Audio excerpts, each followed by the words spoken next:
All right, congratulations. You've made it through your 20s. And all of a sudden, you're 30 years old or in your early 30s. There's a whole new set of financial questions and challenges that are presented to you around this time. And that's what we're going to dive into in these scenarios. So a couple of the considerations are going to be using, of course, building upon the knowledge we have, right? What kind of debt do we have? Is it good or bad debt? Do we need a debt repayment plan?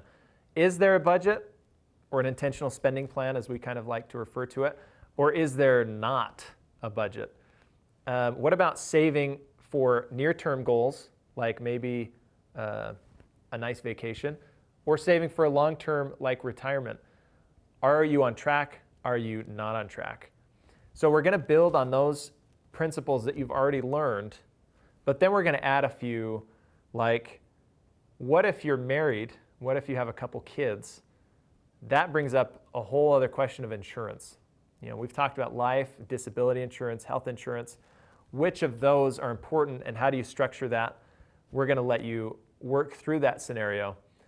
What about a mortgage and buying a house, right? You're ready to buy a house.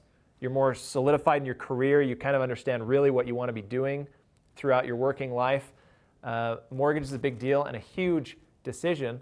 And how do you approach that, right? And what's your reasoning to get through that? How do you know if your investments are on track with where you're trying to go, right? How do you make sure that they are providing the return that you need for the long term? And then also with kids comes a whole lot of fun, but also a lot of expense. So how are you planning for those? Do you want to help them save for their future as well, for college expenses, for example? Or what are your goals exactly for your kids? What is that going to take financially, and how do you get there? So this scenario, of course, is the furthest out from where you are. And sometimes it can be really hard to imagine you being married and having a couple kids and being in a career when you're sitting in the classroom right now. But we just want you to think through it so when you get to that point, you feel solid and confident. And who knows, right? These scenarios could all happen way sooner than what we're talking about now. But the point is, now that you are prepared to face and make those decisions, you are going to be much more confident when you do so. So enjoy this last scenario and be creative.